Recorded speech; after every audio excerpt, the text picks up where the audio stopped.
فرزند زہرا یہ حالات برے ہیں۔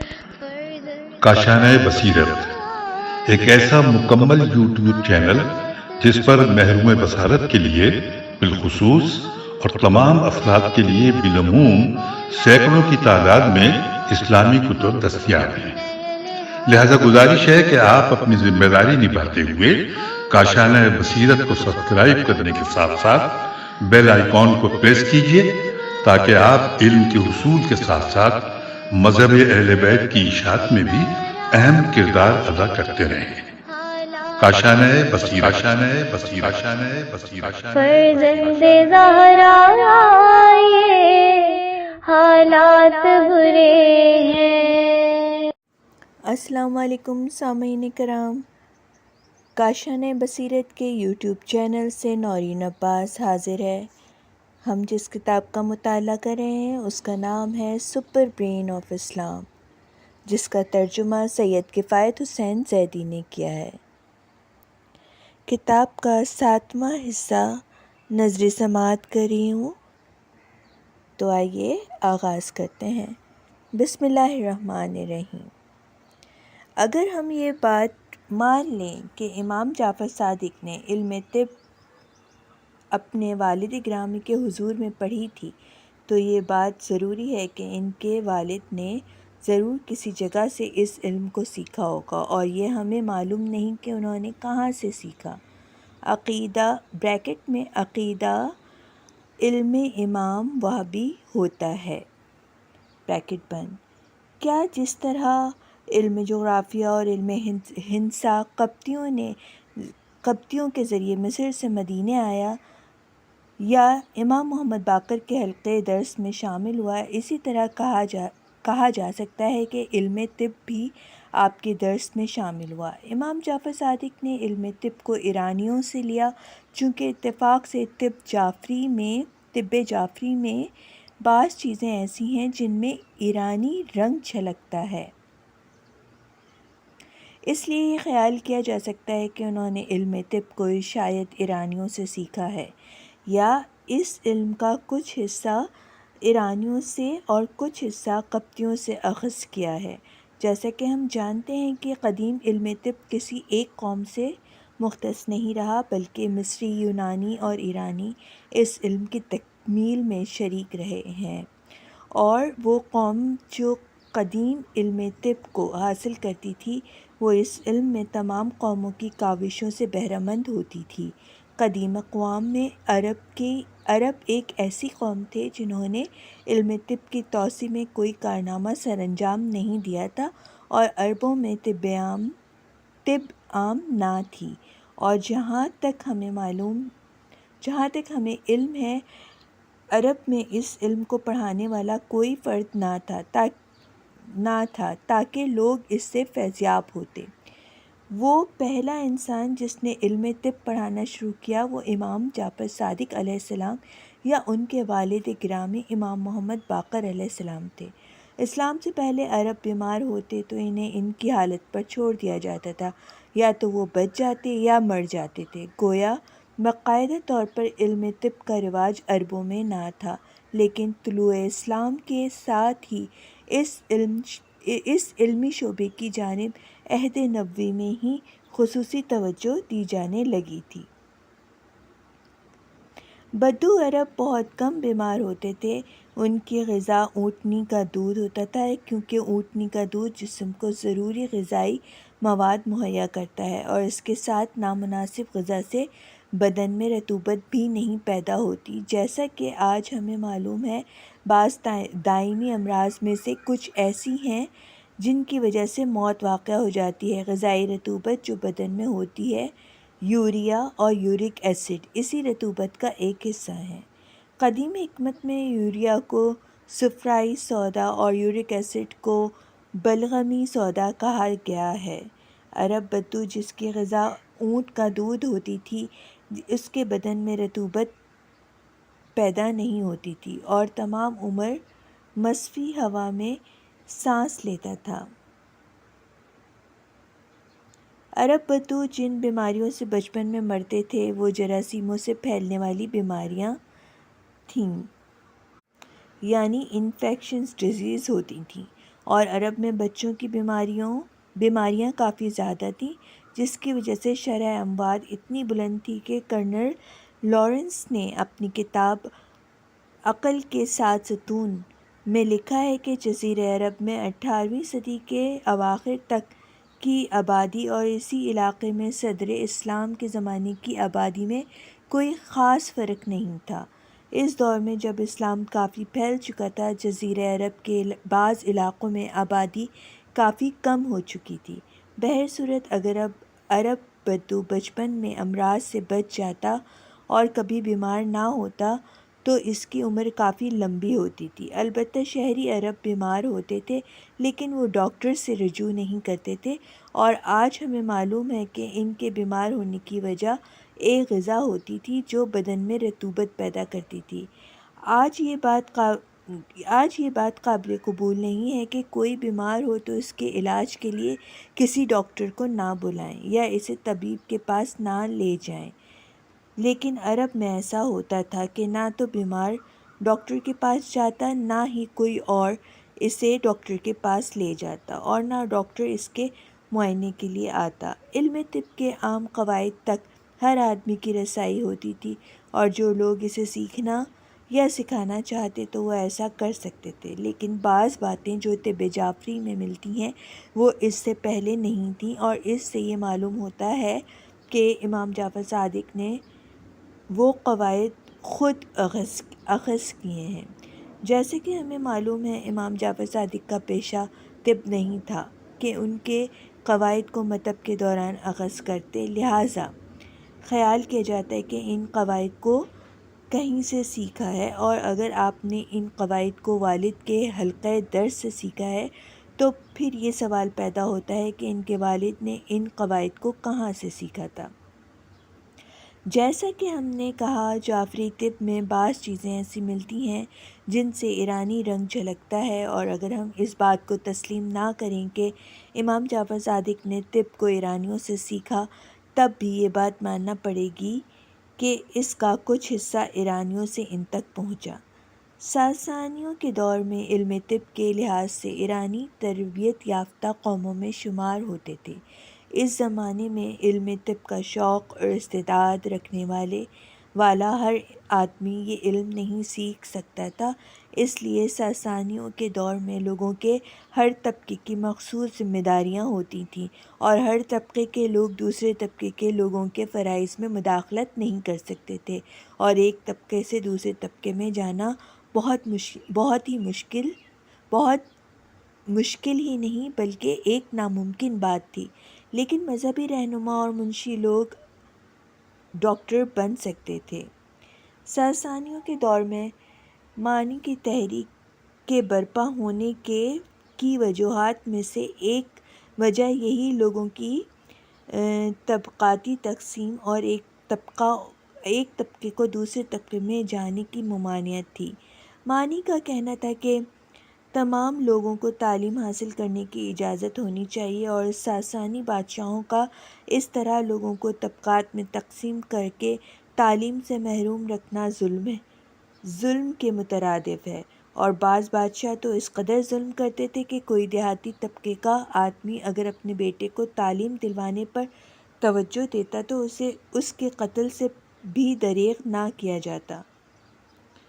مانی اور اس کے پیروکاروں کے قتل کا سلسلہ شروع ہوا تو اس کے پیروکاروں میں سے بعض نے ایران سے چین کی طرف ہجرت کی، اور تور خان کے علاقے میں جو چین کے شمال مغرب ترکستان میں واقع ہے سکونت اختیار کر لی، اور وہاں ایک پرکشش ایرانی تمدن کی بنیاد ڈالی۔ یہاں مانی کی تعلیمات کے مطابق مرد و عورتیں تعلیم حاصل کرنے لگے، اور انہیں علم طب بھی سکھایا جانے لگا۔ تور خان کی طرف ہجرت کے بعد ایرانیوں نے ترکستان کے علاقے میں بھی اپنی زبان اور خط کو محفوظ رکھا، اور جو کچھ وہ پڑھتے پڑھاتے وہ فارسی زبان اور رسم الخط میں ہوتا تھا، یعنی پہلوی ساسانی رسم الخط ہوتا تھا۔ مانی کے پیروکار ایرانی طور خان میں علم طب ایران سے لے کر گئے تھے۔ انہوں نے خود اس علم کو ایجاد نہیں کیا تھا، اگرچہ علم طب جو ایران میں سکھایا جاتا تھا اس کی کوئی کتاب اب باقی نہیں ہے، لیکن وہ تاریخی دستاویزات جو طور خان سے ملی ہیں ان سے معلوم ہو سکتا ہے کہ وہ علم طب جو اس ایرانی معاشرے میں جس میں ایرانی رسم الخط اور زبان محفوظ تھی کیسا تھا۔ ان دستاویزات کی بنا پر یہ کہا جا سکتا ہے کہ علم طب ساسانیوں کے دور میں ایران میں رائج تھا، اور ایرانی معاشرہ جو طور خان میں قائم تھا وہ ایرانی علم طب کو سیکھتا اور سکھاتا تھا۔ مانی کے دور کی زبان اور خط دونوں طور خان کے علاقے میں محفوظ رہے، اور ایرانی وہاں پر اصلی پہلوی خط لکھتے تھے، جبکہ ایران میں پہلوی خط ہزارِ عرش میں تبدیل ہو گیا۔ ایران میں پہلوی خط ہزاورش میں تبدیل ہو گیا۔ ہزاورش کو آرامی لکھنے والوں نے پہلوی زبان میں تبدیل کر دیا، اور ہزاورش اس طرح تھی کہ اگر آرامی مصنفین آرامی میں کوئی کلمہ لکھتے تو اسے پہلوی زبان میں پڑھتے تھے۔ مثال کے طور پر کہ آرامی زبان میں اس کو قتل کاف ڈنڈی والا کاف تے لام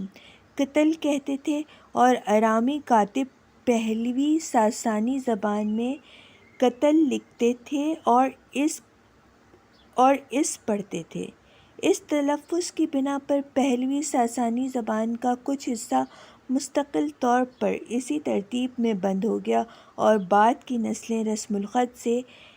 ان کلمات کے معنی سمجھیں، لیکن رسم الخط کا یہ بڑا نقص ان ایرانیوں کے خط میں جو طور خان میں رہتے تھے پیدا نہ ہوا، اور وہ آرامی کاتبین کے طرز ٹھونسے جانے سے محفوظ رہے۔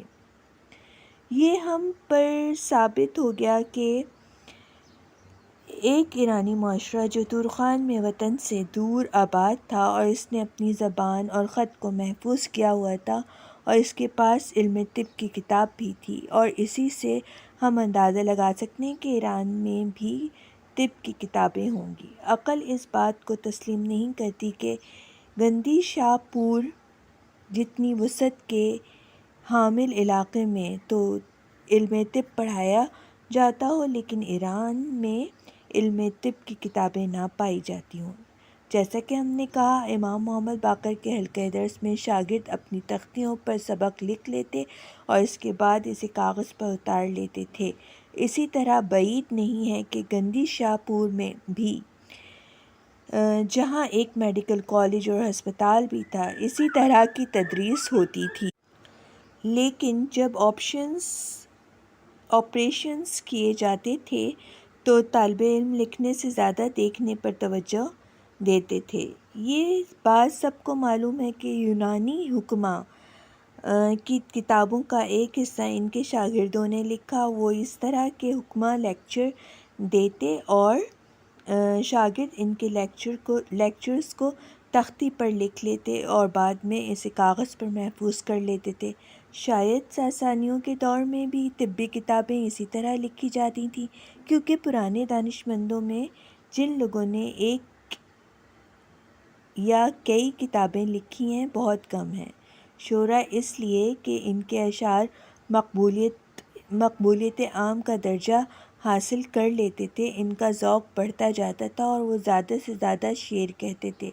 ان کے اشعار سے ایک دیوان تشکیل پا جاتا تھا، لیکن دانشمند اور ان کے شاگرد جو ان کے حلقۂ درس میں شریک ہوتے تھے، ان میں کوئی ذوق و شوق نہیں پیدا ہوتا تھا۔ ان کی اقتصادی حالت بھی اس بات کی اجازت نہیں دیتی تھی کہ وہ اپنی عمر کے ایک حصے کو ایک یا کئی کتابیں لکھنے پر صرف کر دیں۔ دانشمندوں نے اس وقت اپنی عمر کے کچھ حصے کو کتابیں تصنیف کرنے پر صرف کیا، جب ان میں دو طرح کے شوق پیدا ہوئے، ایک علم میں توسیع اور نئے مدارس کو معروض وجود میں لانے کا شوق، جس کی وجہ سے دانشمندوں نے پڑھانے پر توجہ دی اور ان کا حقیقی کام تدریس قرار پایا، اور اسی تدریس کی وجہ سے ہی کسی ایک دانشمند کو ایسی فرصت ملی کہ وہ کتابیں لکھنے کے لیے کچھ زیادہ وقت نکال سکے، جبکہ دوسرا شوق وہ تھا جو سلاطین اور امراء نے دانشمندوں میں پیدا کیا اور جس کے نتیجے میں کتابیں لکھی جانے لگیں۔ بہرحال، قدیم دانشمندوں کی کتب کا ایک حصہ ان کے شاگردوں کے وہ رشحات قلم ہیں جو انہوں نے اپنے لیے جمع کیے تھے، اور ان کی موت کے بعد دوسرے لوگوں نے ان سے فائدہ اٹھایا۔ کتابیں لکھنے میں سلاطین اور امراء کی سرپرستی کافی مؤثر رہی، اور اگر ساسانی سلسلے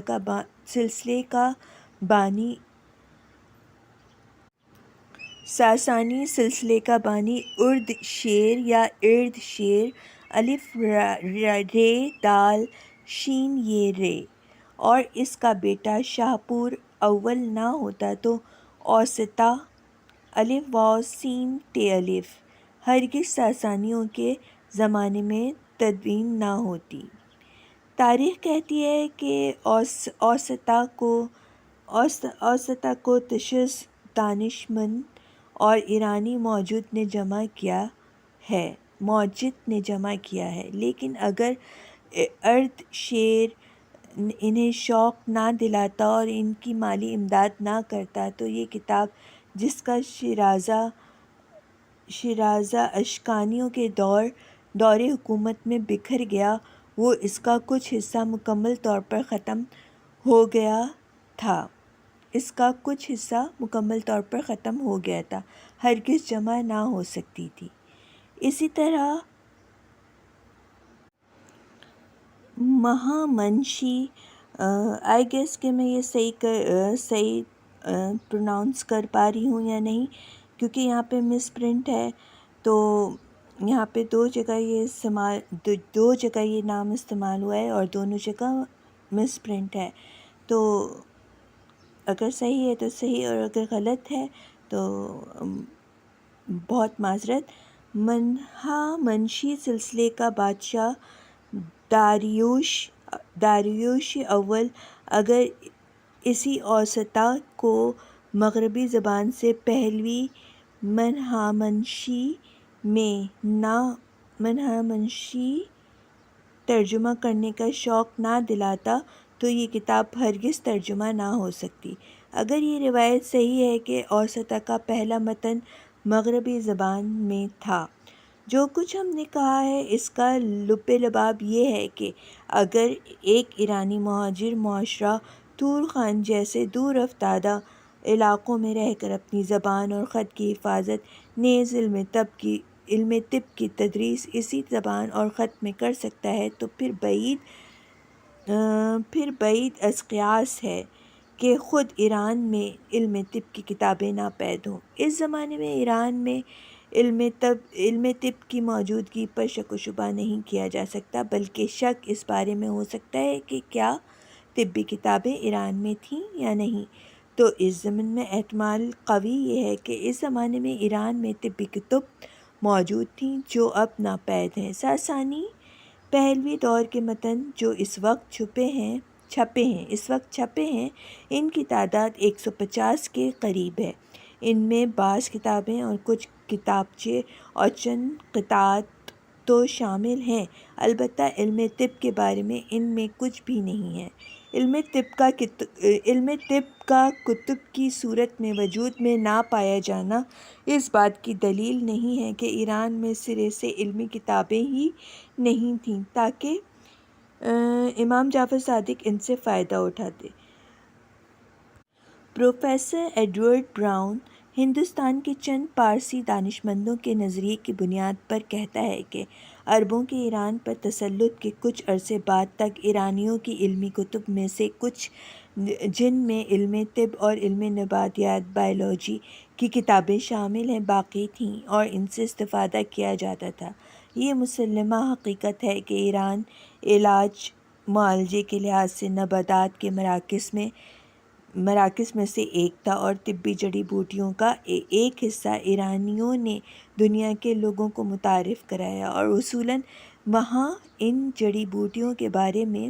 کتابیں بھی موجود ہونا چاہیے۔ ہمارا کہنے کا مطلب یہ ہے کہ اگر ہم کہیں کہ امام جعفر صادق نے ایرانی کتابوں سے استفادہ کیا ہوگا تو یہ بات نہ تو عقل سے بعید ہے اور نہ ہی اس میں مبالغہ آرائی ہے۔ سامعین اکرام، اب میں اپنے مطالعے کو یہاں پہ اختتام کرتی ہوں، اور انشاءاللہ اب نئے عنوان سے جو ہمارا عنوان اسٹارٹ ہوگا، آٹھواں عنوان ہمارا اسٹارٹ ہوگا، تو جب تک کے لیے، اور ہم صفحہ نمبر 53 سے شروع کریں گے، تو جب تک کے لیے اللہ حافظ۔